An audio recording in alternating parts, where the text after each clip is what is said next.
Okay. Let me make sure. I think everything looks how I want it to.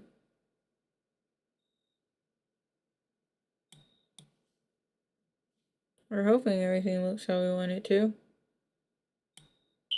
But this is what we're gonna do. Hey, Michael. This is what we're gonna do. We're about to watch some spooky stories. Hello, man. Let me turn on my TTS. We're about to watch some spooky stories. I'm super excited. We're live on every single plat. We're live on every single plat. Every single one. This is probably going to be a little overwhelming. It'll be fine. I need to find a way to like put all my chats in one so I can watch them. So we'll give everybody a second to come in.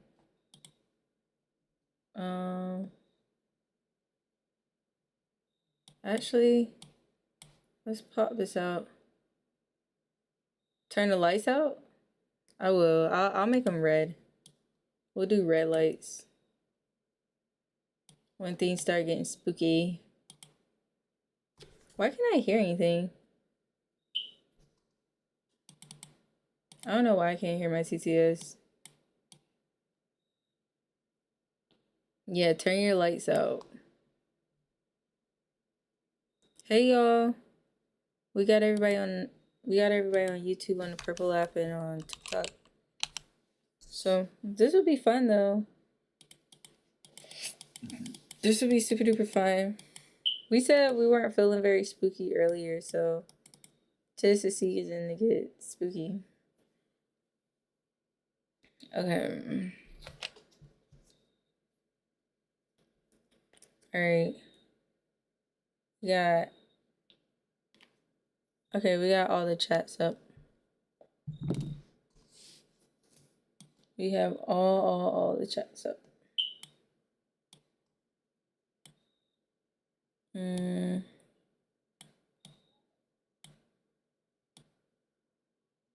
YouTube too.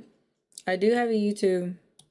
If y'all did not know, I do have a YouTube. Everything is due Lola. Cause I think, hey Woody, cause I think I'm actually going to give, hold on. Why can't I pop my chat out? Thank you so much. I missed you too.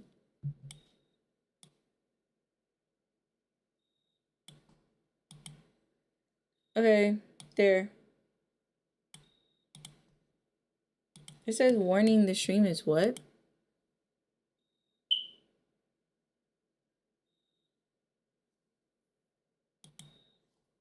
I need to increase the bitrate. I don't know how to do that. We'll play with that later. This is more so of a tester for YouTube too.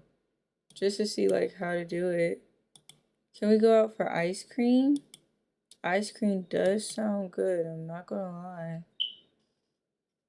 Ice cream does sound banger. Okay. Let me share it to Matthew. When Matthew gets somewhere, then we'll start. I do not live in Texas. I actually live nowhere near Texas. Let me see, can I hear this?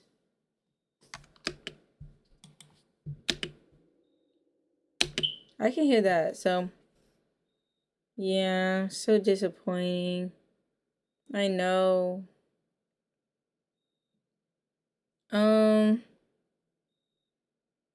Let me text the Discord and tell them.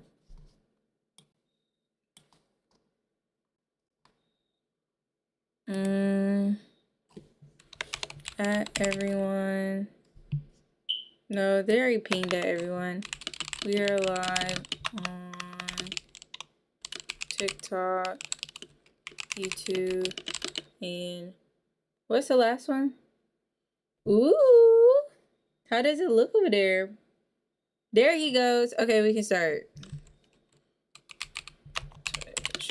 watching scary videos. Ooh, you would love to talk to me in person? Oh, Tay Tay, W Tay Tay, and W Tay Tay on YouTube. We was waiting on you. Y'all ready? Y'all ready to get spooky? Here we go. Okay, here's the first one. These are conspiracy series. Okay.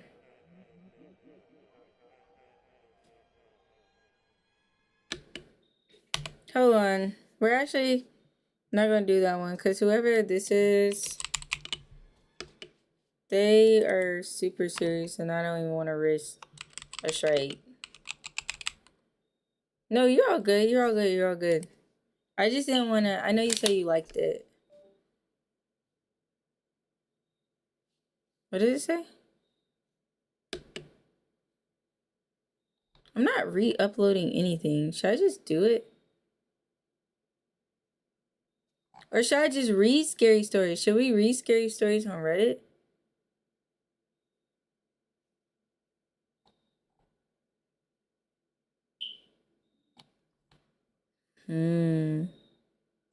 Actually, he's doing it. I don't care. Do we not care? We don't care. Country-sized horror. Here, we can do this one. I'm scared. I'm really, really scared.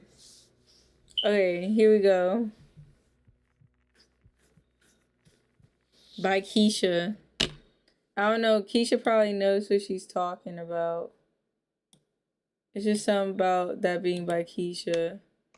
You like it? I'm glad you like it over there on YouTube. Recently moved into our new house. Okay. It's honestly the home we've been dreaming of. The perfect fit.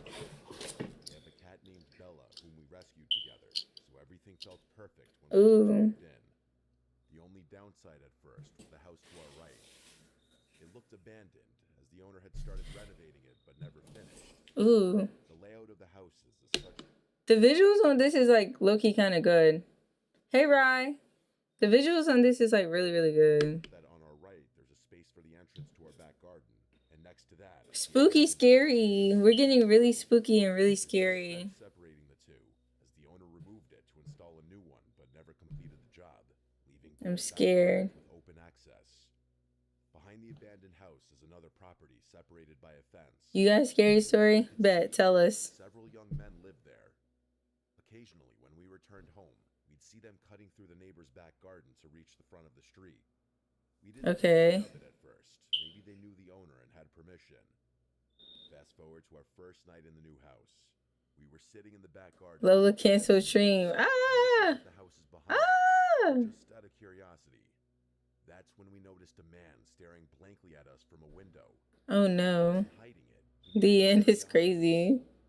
There was no expression on his face, and the room was dark, which made the whole thing even more. Hey, Halo. Welcome, welcome. We assumed he was just curious about his new neighbors, but after half an hour of that blank stare, we decided to go inside.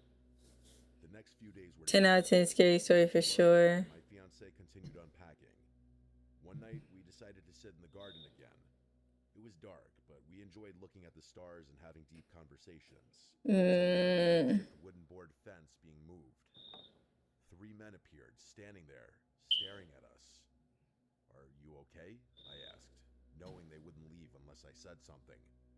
The youngest looking one, around 29, was holding a big bag, and we had no idea what was inside. He offered us some stolen washing up tablets. What? We declined. I made a joke about it because the situation felt so awkward. What's a washing up tablet? Like a washcloth? Is that a washcloth? Also, I think this lighting looks terrible on my other camera. What's a washing up tablet? He smiled and said okay, and then they left. What struck me was how they just let themselves into our garden without saying anything. Y'all, I'm nervous. As if they had every right to be there. We went back inside, thinking it was a one-off, but it all started getting... We just gonna say washcloth for sure. They began helping themselves into our garden more often and acting in ways that were clearly meant to intimidate us. They would get into the next door house by lifting up the fence that separated the back gardens and walking through. See, this story would have been over so quickly if whoever owns the house had a blicky. They just needed a pew pew and boom, story over. They came into our garden again. Fuck. Story over. I'm just saying. My Just girlfriend and I saying. are both 20 years old, so of course the idea that they might be trying to intimidate us as two young women was the first thing that crossed our minds. 2 young women? One day while I was cleaning, Yeah, somebody needs some blicky. police officers came around the side of our house and entered the abandoned garden. They lifted up the fence and looked around for a few minutes before leaving without saying anything. I thought it was strange, but continued with my day, assuming maybe the people next door were trouble. A few days later, the police knocked on our door. They explained that the house behind us was now vacant. We'd been kicked out for antisocial behavior. Apparently not just towards us, but with other neighbors too. What's antisocial behavior? Relieved. What's antisocial behavior? Done anything yet, it meant they wouldn't get the chance to escalate things. We continued settling into the house, but one day, while I was in the bath, I heard a loud bang outside. I quickly got dressed and ran to find my girlfriend. I found her recording something from our spare bedroom window, which faces the garden of the now empty house. I asked what was going on, and she shushed me. After a moment, she explained. A man we had never seen before pointed up at our bedroom window, and when she noticed him, he sprinted full speed toward our house. He tried our door handle on the way past, then ran back into the garden, threw the broken fence up, and started banging on all the windows of the empty house. Police immediately. They came, watched the video, took a statement, and left. We were shaken. Why would they try our door handle and then break into that house? What was he planning? A few nights later, while we were in bed, we heard whistling. Whistling? Used to harass women. It was 2:16 a.m. We listened quietly and then heard someone tapping on our window. Terrified, we checked the cameras, but for some reason, they didn't record anything. Whoever it was must have left shortly after because the noises stopped. Hey, Mozzie. We were too scared to sleep, so the next day, we went to my mom's and stayed the night. When we returned the following morning, we noticed our Ring doorbell had been removed and placed on the floor. No. The card was gone. Someone had clearly come back, and we knew who it was. Who else would do that? We called the police again. They knew to remove the SD card is The crazy. woman on the phone even said that the removal of the camera could be a sign that they were planning something, which terrified us even more. And why are they still there?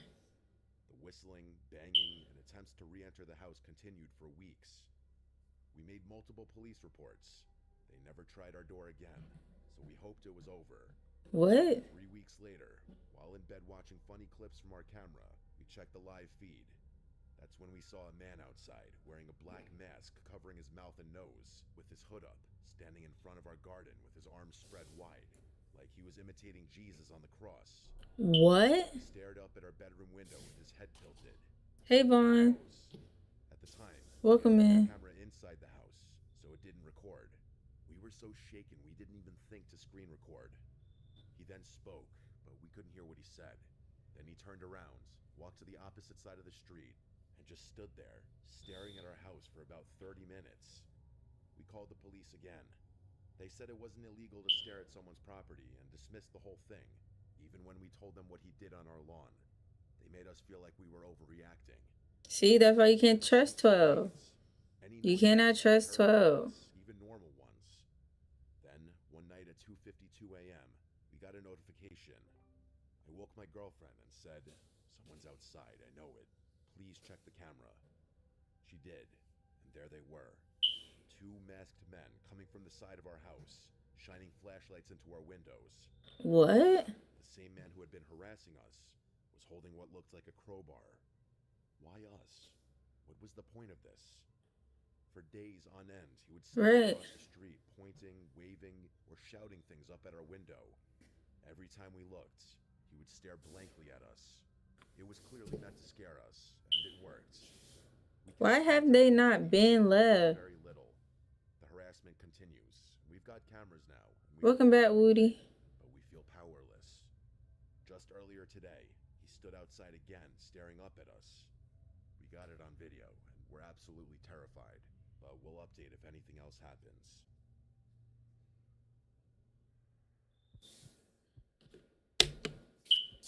Okay. To break this story up, I'm also going to read one. So we just watched one, now we're gonna read one, and then we're gonna watch the rest.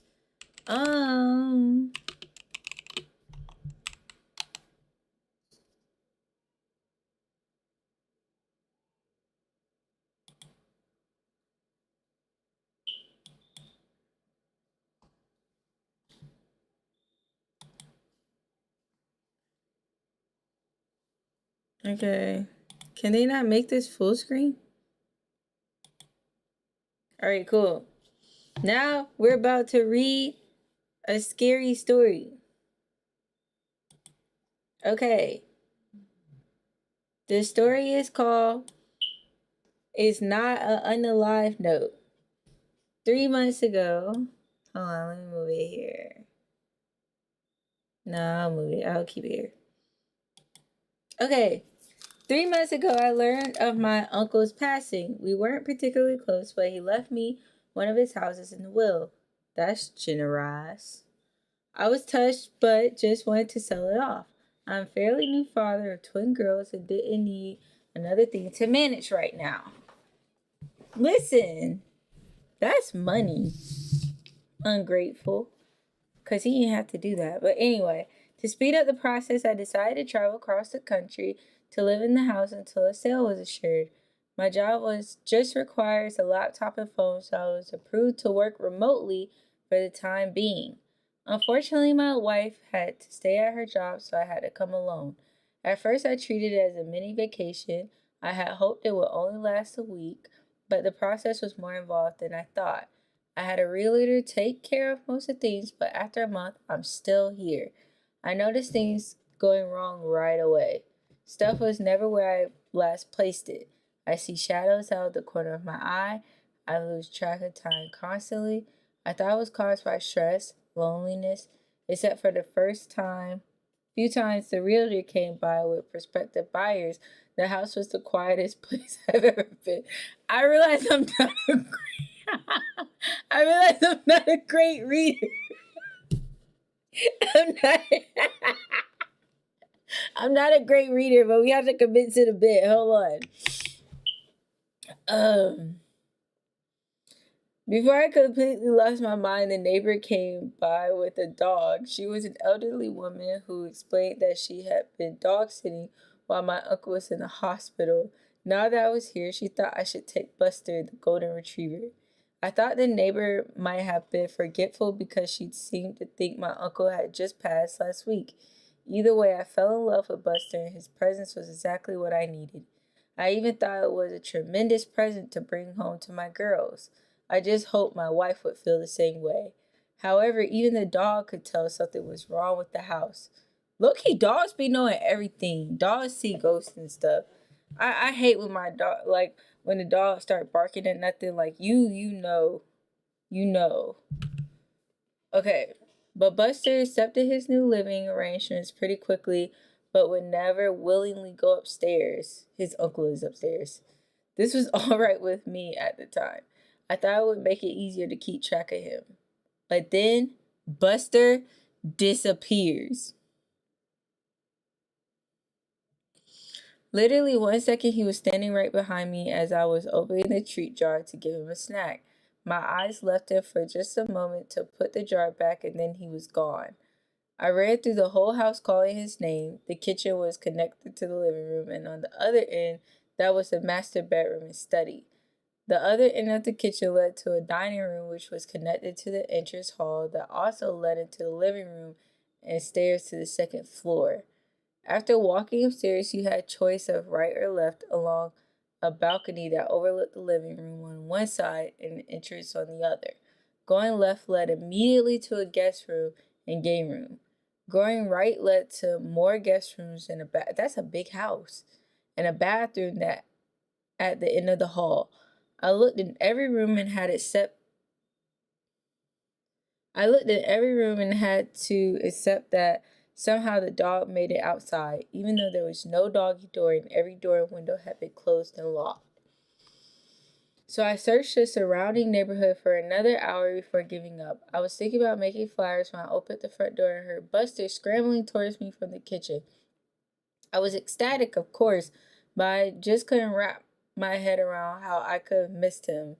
I let Buster sleep in the bed with me that night. In hindsight, it was a huge mistake, but it made me feel better at the time. Things picked up at work, though, and I soon forgot about all the strangeness surrounding this house. Clients called me constantly, but we were getting a lot done. I landed multiple large contracts in a row. I was working around the clock, but I knew I'd be due a promotion once I returned to the home office. Several times I get lost in a phone call or spreadsheet and suddenly find that it was nighttime. I'd be so absorbed with work that I would block out Buster whining for food or to go outside. Ew, so he was probably peeing and pooping in the house. I started to set alarms to keep track, but I had too many important clients to slow down. I was on top of the world, but my health started to suffer. I forget to eat and even sleep sometimes. There was always something else to do or someone to talk to. I even got better at taking care of Buster, better than I was taking care of myself at least. Then my good mood ended with a bang. Literally, Buster was whining behind me as I finished another spreadsheet. Then we heard a door slam upstairs. For the first time since I brought him inside, Buster ran upstairs by himself. I almost called the cops, so I felt silly with the phone in my hand. I started to doubt and I heard anything at all. And if there was an intruder, surely Buster would have been making more noise. So I mustered up all the courage I could manage and crept upstairs with a frying pan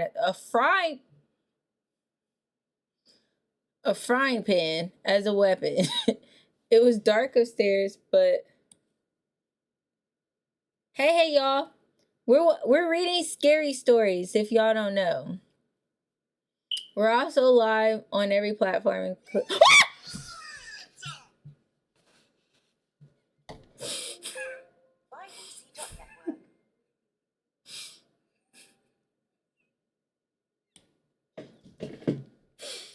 Thank you guys so much for the likes. Thank y'all.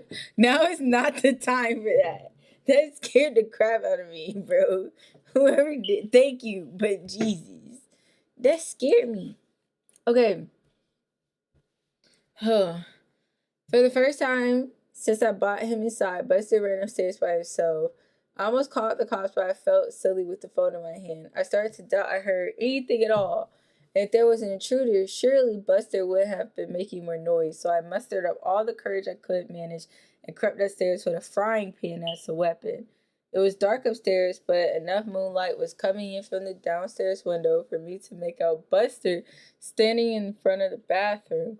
I had purposely closed every door when I last came through here looking for the lost dog, but his door was now wide open. I flipped on the hallway light, but nothing happened. With no better ideas, I raised my frying pan high and walked slowly to the bathroom. There was no windows in here, so it was pure darkness inside. I was terrified. Bizarrely, Buster just looked frozen. His tail stood straight up, and he just stood there pointed towards the door. I tried to take it as a good sign that he wasn't barking, but that's what finally got me through the threshold and into the bathroom. The whole time my eyes had been getting used to the darkness, and the bathroom was too small for there to have been anyone there without me noticing. I started to relax when I took a step forward into something sticky. Huh? I soon realized that I had my cell phone in my pocket. I pulled it out and turned it on to cast some light on the floor. I immediately dropped it at the sight of bright red liquid that surrounded my feet. I fled the upstairs and this triggered Buster to follow. This time I had no trouble calling the police. Thankfully, there was already a patrol car nearby, so 2 officers would arrive within a couple of minutes. Their powerful flashlights cut through the darkness like knives, but they soon found nothing was wrong with the upstairs lights. Something did appear to be wrong with my pipes, though, and as they called out from above, the puddle was just rusty water. Because of their insistence, I climbed up the stairs again and clearly saw a muddy brown puddle in the bathroom. The banging must have been from a pipe breaking. Both cops had a laugh at my expense, but were otherwise understanding. They even gave me a number of a good plumber, though my cell phone was ruined after I dropped and left it in the puddle. I would have to use the one landline in the kitchen from now on. Landline is crazy. I let them out and promised to call the plumber first thing in the morning, yet as exhausted as I was, I couldn't go sleep over that excitement, so I stayed up to draft some more important documents for my company. Working after all of that, you have a problem. Capitalism, never mind. Before I knew it, Buster had made another noise in the living room. I was dead tired and saw something. It said some things to Buster that maybe I shouldn't have, and did some things to him that I know I really should. I know he did not beat that dog. I know he did not beat that dog. So I decided to do something about the stress I have been under, and I spoke to my supervisor that same morning. To my surprise, they were happy to let me have the week off as a sort of mental vacation. Just like that, all my outstanding work was taken away.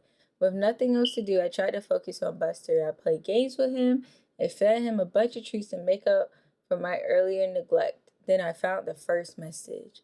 I didn't notice it for some time since I've been avoiding the second floor, but I realized that I hadn't actually called the plumber. Before doing so, I went upstairs to see if things had gotten any worse. Instead, I immediately saw a message written in red on the hallway wall. It read, losing your mind. For a second, I kind of did. I was scared to death at the thought that someone had to have snuck into my house while I was there, probably when I was sleeping. I wouldn't bear repeating everything I said or did right after. Let's just say I hadn't become any braver since the banging. Eventually, I unlocked my bedroom door and made my way to the kitchen with Buster leading the way. I called the police again. Those same two officers were able to show up, and then slowly we cleared every inch of the house. Yet, we found no one. Everything was locked, no sign of forced entry. The police actually took me seriously, something that bewildered me at the time, and admitted that this isn't the first house in this neighborhood to experience this. There had been a series of break-ins where nothing was stolen, but the police officers still offered to have a car sit outside for the night. Even though I took them up on this, I soon realized that I'd never get to sleep tonight in this house. So I called my only friend in town, and really in the whole state, an old college roommate who coincidentally lived 30 minutes away. He offered to pick me and Buster up in a few hours, so I busied myself with packing up my suitcase. I didn't know how long I would need, so I pretty much packed everything I had brought with me to the house in the first place. I left my room to pick up some doggy toys when my friend called to say he was waiting outside. I decided to hang up the phone and meet him immediately. I needed the human company and he could help me move my stuff. But the driveway was empty. There was no friend, no car. I called him back immediately and he insisted he was outside. I listened to him get out of his car and walk up to the front door. He knocked and I could hear the door open and an elderly woman greet him. My friend asked for my name and mentioned my uncle. The woman said she had never heard of either of us. After thanking her, my friend left and asked me if I had gotten all that. I told him I must have given him the wrong address. He rattled off the correct one and confirmed he was there. What? I'm scared. This low-key kind of got scary. Hi, Coda. We're doing scary stories. Okay, I'm just scared. All right. After asking him to wait, I left the house again. I walked out to the street and looked back at the numbers written on the curb and on the mailbox. Only there weren't any numbers, just a message. Losing your mind? On the curb. Written in red. Ooh. The temptation to leave right away was great. I could just start walking and never stop. But I had to get my stuff and more importantly, Buster. Bro, bump that dog. Buster, so I entered the house one last time. When I came back to the room, my suitcase was empty. Everything I had spent the last hour packing up was back in its proper place. Despite how impossible this was, I focused on only one goal. We needed to leave. I put a leash on Buster and was shocked to see how haggard he was. I resolved to make it up to him when it was all over. I tried to leave out the front door like nothing was wrong, but I couldn't open it. The knob turned freely, but the deadbolt wouldn't slide back. I was really scared now, but Buster's presence helped. I knelt down to give him a hug, and he gave me an idea while licking my face. Ew. Whatever was happening, it sure wasn't the result of a maniac hiding in my house. Still, I didn't know what forces were actually opposing me, so I walked to the backyard and said loudly, "Well, Buster, time for a walk." The glass door slid open easily. Buster bounded out happily. I guess it's been a long time since I let him outside. I followed more tentatively and for the first time examined the backyard closely. There was an iron fence surrounding the yard with another space between the bars that Buster could slip through. And then I saw it, a tree that grew too closely to the fence and had several branches extending through and above it. I assumed that the gate would be supernaturally locked too, so this was my exit. Buster didn't need any prodding. He waited patiently for me on the other side as I painfully pulled myself up and over the fence. I was suddenly aware of how weak and tired my recent lifestyle has made me. When I was in the process of climbing down the tree on the other side, Buster growled once and then took off like a shot towards a nearby hill. I jumped down and gave chase. He disappeared over the top, and I scrambled to keep up on the surprisingly steep surface. Luckily, I found where someone had laid some brick stones into the side for an easier way up. It was still steep enough that I had to focus on placing my feet correctly to keep from sliding, so I was looking down when my next reach up resulted in my hand grabbing carpet. Confused, I looked up to see the second floor landing. I looked down to see the rest of the stairs that led to the entrance hall and living room of the house. Buster was nowhere to be found. Demoralized and dead tired. Okay, we cannot do that anymore. This is the last scary story. I'm finishing this and then we are getting off. We are not doing this anymore. No more. I'm scared now. I tried to read the scary story. It's too many notifications going off. My parents are going to yell at me because I'm screaming. Thank you so much for the follow on Twitch. Whoever followed me on Twitch, thank you so much. It was a raid? Oh my gosh, W raid. I'm so sorry.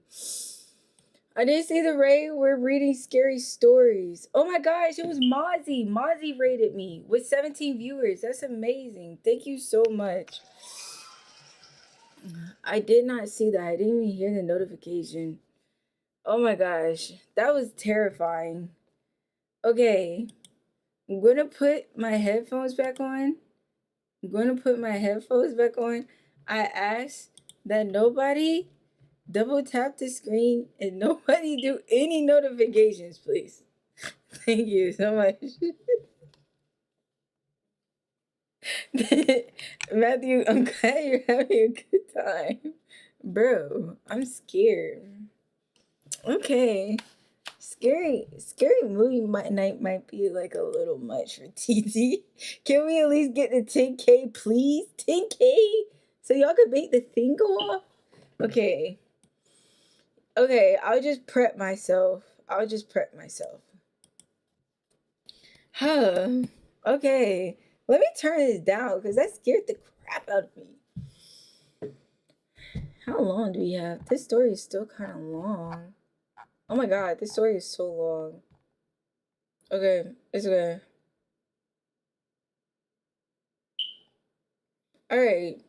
Despite how impossible this was. Okay. No. We're down a little bit more. Okay, he just grabbed the carpet. Confused, I looked up to see the second floor landing. I looked down to see the rest of the stairs that led to the entrance hall and living room of the house. Buster was nowhere to be found. Demoralized and dead tired, I crawled the final steps and just sat on the landing for a while, occasionally calling for Buster. Eventually, the kitchen phone rang. Whatever ghosts were messing with me, I realized they couldn't stop outside forces from helping. I tumbled down the stairs in my haste and landed hard on the cold tiles below. But I was only dazed for a second, and soon I was in the kitchen with the phone in my hand. My wife's warm voice filled me with hope. She was concerned that she hadn't heard from me in a while. I couldn't recall the last time I even tried. Imagine your husband just like not calling you for days. Couldn't be me. She was trying to tell me that my work hadn't heard from me in a week.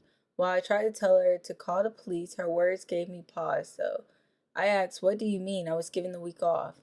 "Dear, I thought you were supposed to continue working as soon as you got there." Yeah, but they gave me a week off because of all the stress I've been under." "Wait a second, how long have I been out here?" "Honey, you've been gone almost 9 days now." My stomach sunk, but I didn't hesitate to say, "Listen, you need to call the cops. Something is wrong. I think I'm having a medical emergency." I had just been trying to come up with an excuse to limit the amount of follow-up questions, but I ended up realizing that this was actually the most likely explanation. Maybe I was just suffering from a gas leak or a brain tumor. Ironically, either of those options seemed preferable than living in a haunted house. My wife asked, "Baby, what's wrong? Are you okay?" I thought I saw a shadow move out of the corner of my eyes as I answered, "Yes, I'm okay, but no, I need help. There's something wrong about this house. You aren't making any sense. Just listen to me. Call the police and tell him my uncle's name. Tell them to come to this house and an ambulance might be needed. Please help me." "Please help you? Pretty please with a cherry on top?" What? It's the ghost messing with it. Wait, my screen is green? What screen is green? Y'all, don't say my screen is green because I'm actually freaked out right now, okay? I'm freaked out. This story is a little too scary for me. Help. Is my screen really green or is he messing with me? Y'all, I'm scared. Oh my gosh. Welcome in, y'all. If you're new here, we're reading a scary story and I'm freaked out. And I think my chat on TikTok is trying to mess with me. It's not? Okay. Yes. I screenshot it. It's in my Discord. Okay, baby. I'll check it in a second. Alright. Wait, how far are we from 10K likes? He's probably messing with me. Okay, we're super close to 10K likes. So I already know that thing is about to go off. Alright. Alright. Maybe I was just suffering from a gas leak or a brain tumor. Ironically, either of those explanations seem preferable than living in a haunted house. My wife asked, "Baby, what's wrong? Are you okay?" I thought I saw a shadow move out the corner of my eye as I answered, "Yes, I'm okay, but no, I need help. There's something wrong about this house. You aren't making any sense. Just listen to me. Call the police and tell him my uncle's name. Tell them to come to this house. Oh, thank you. And an ambulance might be needed. Please help me." "Please help you? Pretty please with a cherry on top?" I stared at the phone in my hand as my wife's voice continued to come out of it. It sounded like her, but in a mocking tone I've never actually heard from her before. She says, "Does your tummy hurt? When's the last time you ate? I wonder what Buster tastes like." I slammed the phone down, but whatever it was on the other side was right. My stomach was hurting. I couldn't remember the last time I had eaten. On cue, I heard Buster whining from upstairs. Hold on, let me get this scary picture back. Y'all need to be as freaked out as I am right now. Okay, let me wait for these 10K likes. Cause that sound effect isn't getting me this time. Okay, y'all go ahead, do the 500, please. Like, y'all go get me. Okay, I'm not, okay. I slammed the phone down, but whatever it was on the other side was right. My stomach was hurting. I couldn't remember the last time I had eaten. On cue, I heard Buster whining from upstairs. Only after I saw running towards the stairs did I notice just how bruised and sore my legs were from my spill down those steps. I pushed through the pain and climbed the stairs yet again. Buster was back in front of the bathroom, lying on his side and looking thinner than I'd ever seen him. Losing your mind was written all over the hallway now, including on the ceiling and on the floors. I no longer had any doubt the messages were written in blood. Some of were still Thank you for the likes. Thank y'all. W chat. Thank you. Thank you. I walked over and picked up Buster while a banging started at my front door. I would have jumped if Buster hadn't been weighing me down. I heard the front door open and whoever it was identified themselves as the police. I even recognized the voice as belonging to one of the officers who had visited previously. Why couldn't I remember his name?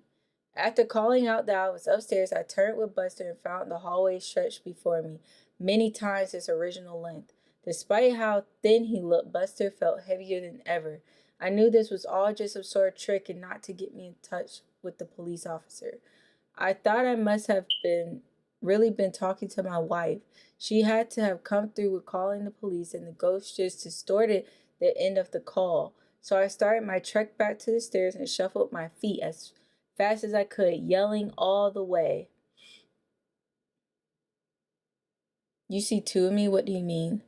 But then a voice answered, shut up.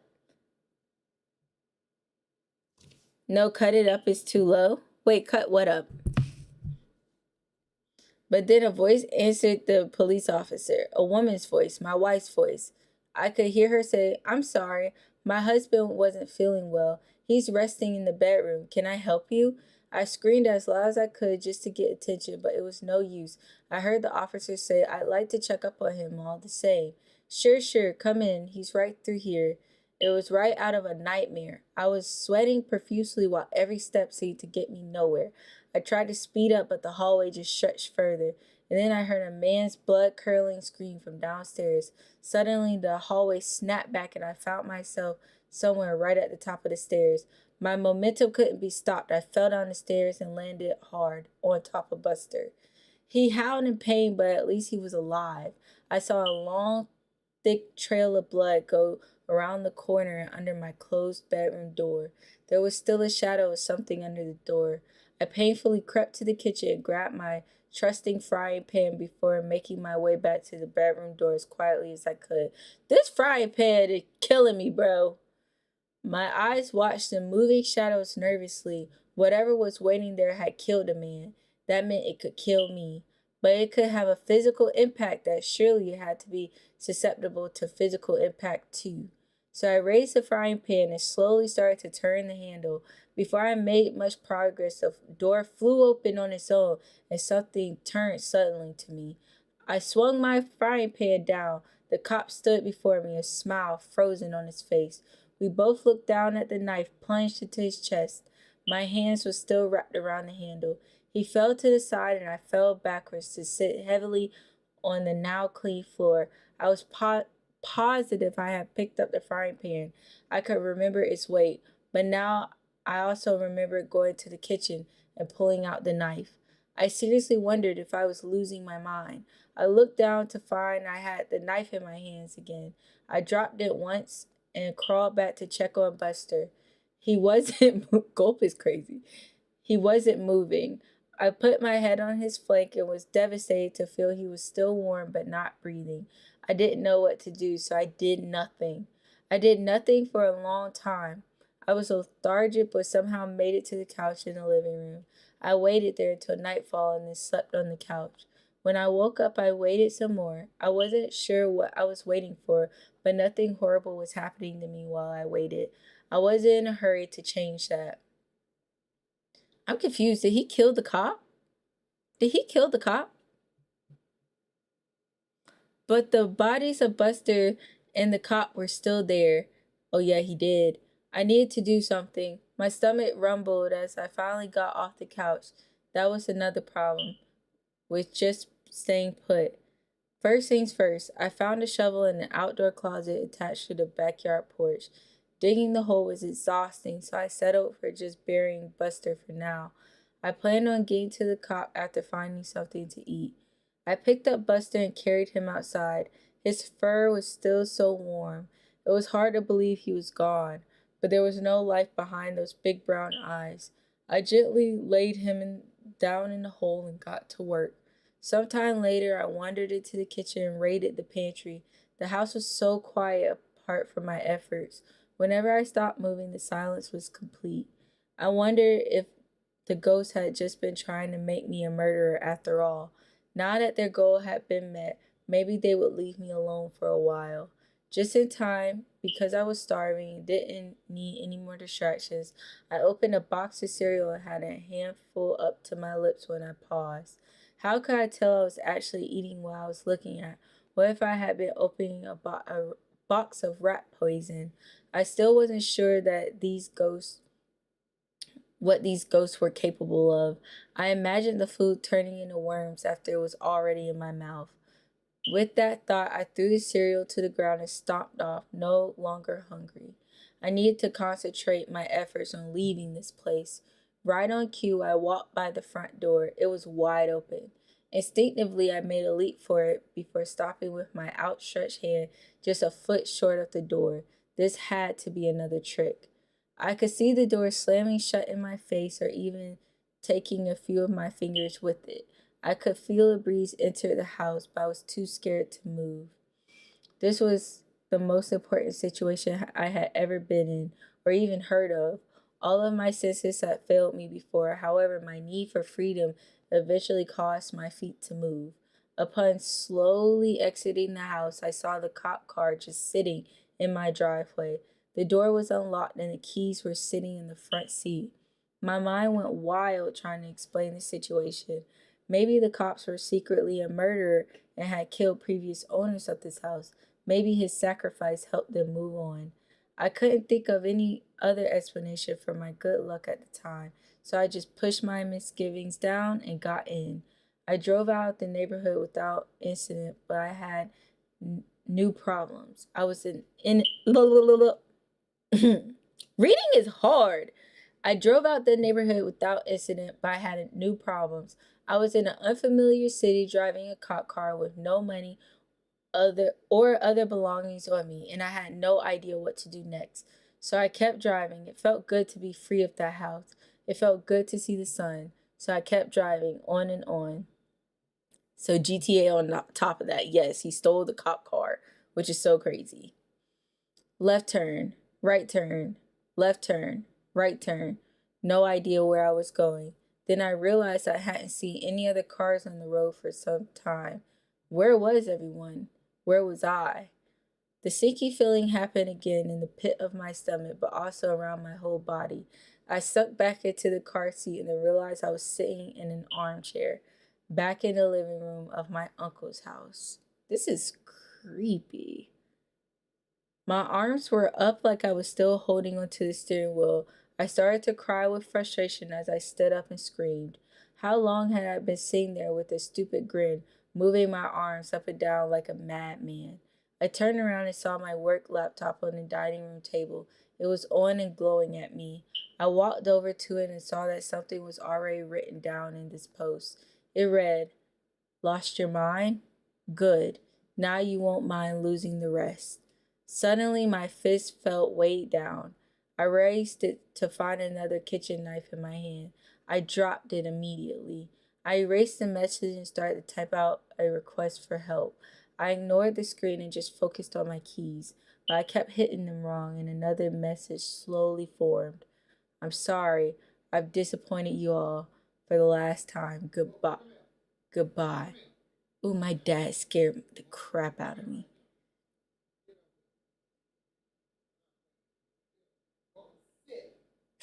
Do y'all hear my dad? That scared the crap out of me. That was so scary. I could have screamed again, but I noticed something had changed. I wasn't in the dining room anymore. I was in the study. I kept writing and writing and writing. My own words started to come out. I have sent out emails requesting help. I posted on the local police department's Facebook for assistance, and I've just tried to keep writing no matter what. This is my latest attempt to keep my sanity. Whenever I've tried to take a break, I find myself in a new room with new horrors descending on me. See you later, Coda. Once I opened the study door out to a hellish landscape and almost stepped out onto lava. I wasn't sure if it was all an illusion, but I didn't even want to have a vision of my feet burning, so I just closed the door and resumed writing. I'm not even sure this is all because of Ghost. I've been doing a lot of thinking lately, and the truth is simply that I have no idea what is going on. As I've gone over these crazy events, I've realized that I can't recall my uncle's name or what he looked like. I'm not sure I ever had an uncle. I'm trying to think really hard about how I came here. Did I fly? Drive? I can't remember. Have I always been here? Even weirder, I can't remember my realtor's name or even what gender they are. I met them in person several times. Why don't I know things I should? I can't even remember. I can't even remember the name of my daughters or my wife. Am I even a father? Am I even a person? I know I must be because I am writing in this small study, but now that I think about it, I can't remember who my parents are, what they look like, or anything about my childhood. Now I just remember this house and all the nightmares, waking, and otherwise I've experienced here. I'm feeling a lot like I was back in the cop car. I found a way forward, but I really don't know what to do next. This is not a way to live, and I'm getting more and more tired. I'm so hungry.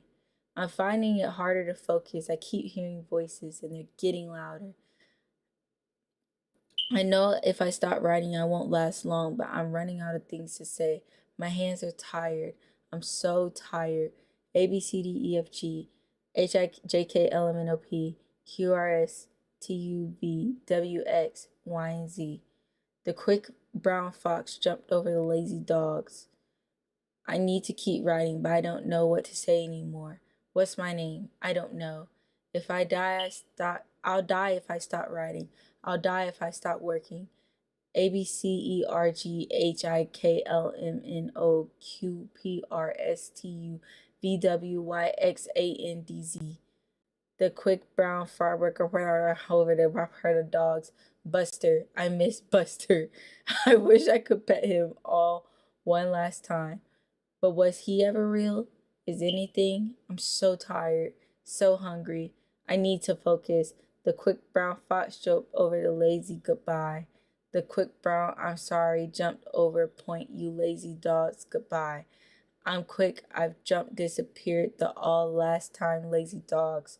I'm sorry, jumped over disappeared disappointed you lazy for the lazy dogs goodbye. I'm sorry I disappointed you all for the last time. Goodbye. Oh, that was crazy, yo. That was a crazy story, and that picture scared the crap out of me. I'm not gonna cap. I'm not gonna cap. That was scary. That was really, really scary. Um, that's all I gotta say. W story. If we gotta rate it out of 10, I'm not gonna lie, that was a solid 8.5. It had a good plot, but so many unanswered questions. That's the only thing about scary stories. It's like so many hold on, my mom is calling me. Hi.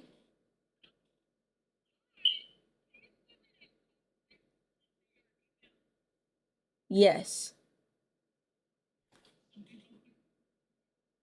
No, I'll text it to you. No problem. Okay. No, that was a really good story. That was a really good story. It was really scary though.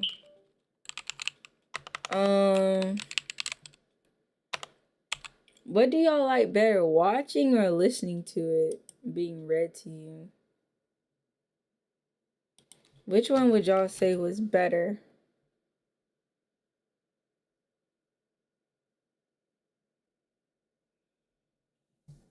Cause we can watch like another spooky something, and then we could just watch other stuff.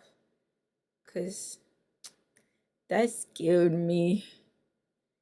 Chat, I was so scared. Let me preface this by saying I'm not crazy. I Okay. know how this is going to sound. Paranoid, unhinged, delusional, but I to tell you actually happened. It started with a face, or more accurately, Reading for the clips, but we can watch something, so don't jump out your socks again. I'm trying not to jump out my socks. We'd been together almost 2 years. That was really, really scary. Long overdue. Caleb wasn't violent or anything. He never hit me, but he was controlling and possessive in that low. I think next time we do this, I think I do like reading it better. I think reading it was better. Quiz me on things I'd done that day. But I think next time I'm gonna do like my good camera. I'm gonna use my TikTok camera and use everybody's, so I can do everybody's. Oh, thank you for my heart me. Then came the barista. It was a Tuesday morning. I stopped by this little hole-in-the-wall coffee shop near my new place. I'd only been there once or twice. As I stepped up to the counter, the barista, a girl about my age, smiled at me, but something about her expression made me pause. She tilted her head and said, "Good morning, sunshine." I froze because that was Caleb's nickname for me. Oh, also, He used to I don't think I gave this enough due diligence. 1 second, Chadiana. Can we give Mozzie a big, big, big round of applause? Because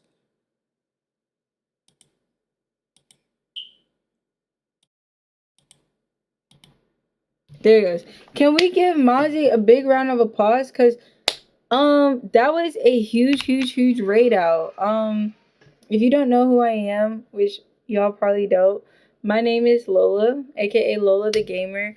I am oh, hold on. They're in an ad. Let me wait till they get out of an ad.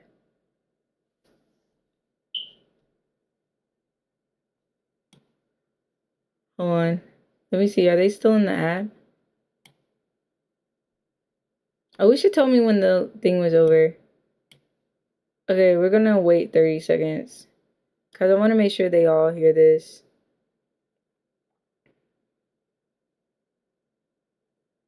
One, 2, 3, 4, 6, 7, 8, 9, 10, 11, 12, 13, 14, 15, 16, 17, 19, 20, 21, 22, 23, 24, 25, 27, 28, 29, 30. Okay, they should be out the ad. Okay, again, a big shout out to Mozzie and his community for raiding out. Thank you so much. My name is Lola, aka Lola the Gamer. I'm a variety streamer mostly on TikTok, but tonight we are multi-streaming some scary stuff so people get in a scary, spooky mood for Halloween. I play a lot of COD, a lot of Fortnite, a lot of different things, a lot of variety games. We play the finals, a lot of different stuff. So thank you all so much for sticking around through that scary story. If you feel the need, I really, really would appreciate each and every follow. We're trying to hit 500 on Twitch, 1,000 on YouTube, and we are 5 people away from hitting 7,000 on TikTok. So big clap ups for that. The community is growing, and I'm so grateful for it. So thank you all again for sliding over. So with that being said, let's go back to the where's there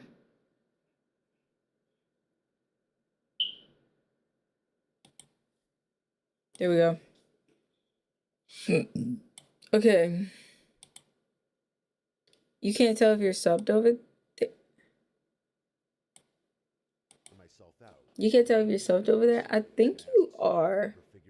I'm pretty sure you are subbed over there. 2 strangers have repeated things he said, word for word. It kept happening. A woman at the grocery store bumped into me and whispered, "You don't get to just disappear." Hey, Marcus. Street said, "Still wearing your hair like that," as he passed. You can't tell if the ads were going? Oh, if the ads were going. Valid. Tune Caleb used to play when we argued. It wasn't their faces that freaked me out. I'm trying to see. Like they knew me, or at least thought they did. They all had different faces, but their eyes all had the same expressions. I started thinking I was reading was hard. What else could explain it? So I did something I wasn't proud of. I contacted Caleb. Not directly. I sent a message to his sister. Reading was definitely He hard. Stop. I figured maybe he hired a private investigator. Hey, He B. was stalking me, pulling strings, telling people things about me. I just wanted it to stop. She texted back the next day, saying, I don't know what you're talking about. Caleb's in rehab.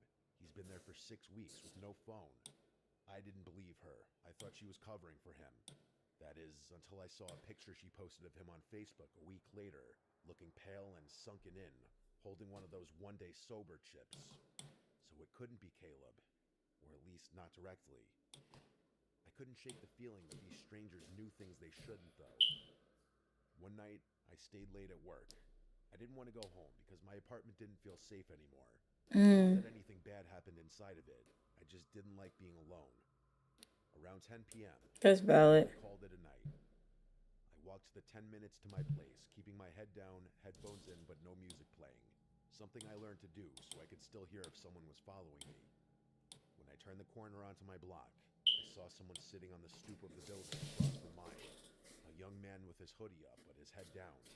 I almost ignored him until he spoke. He said, "Cold out tonight, huh, sunshine?" I stopped walking.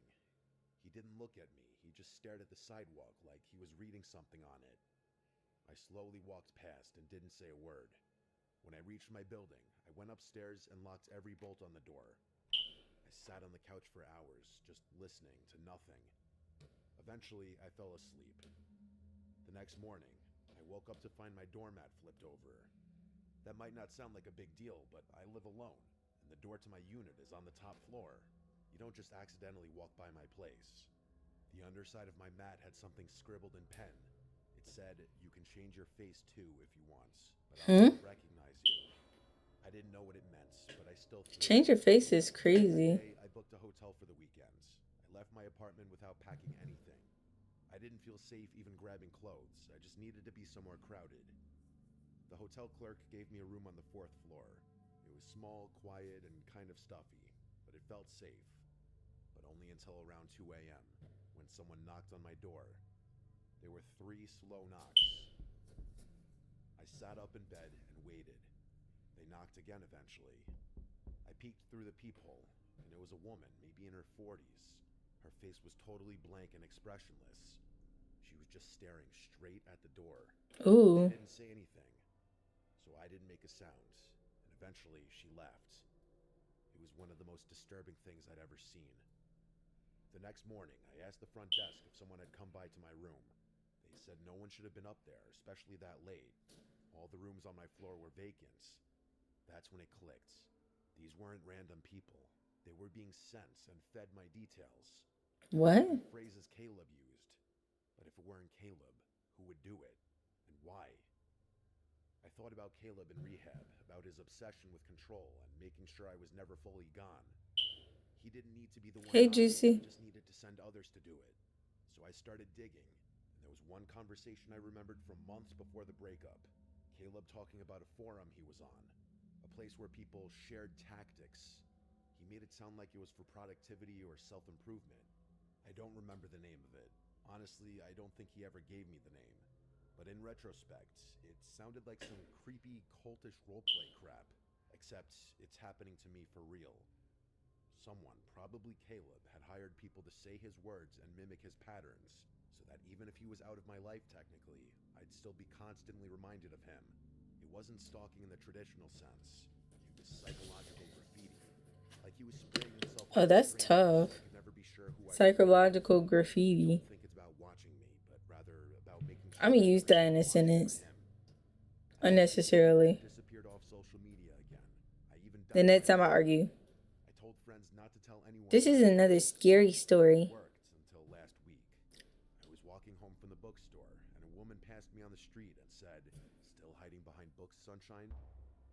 She didn't About that, stop walking even just to look at me. after this, I'm gonna end I YouTube. don't think this will ever Yeah, stop. wrote that down for real. Maybe Psychological someone else graffiti. started to do this to me for a year. Who knows? When I edit one of these, I think that's what I'm gonna call it. I'm gonna call it psychological graffiti. Who can scare sunshine the best?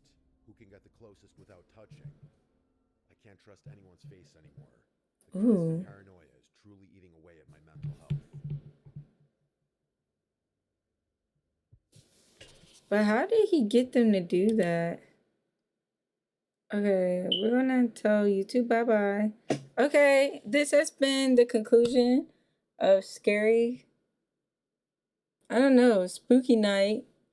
I don't know what we're gonna call it. We're gonna come up with a name later, but we're ending it for YouTube. We're still gonna go on Twitch and TikTok, but YouTube, see you later. Hopefully I'll be streaming on here more often.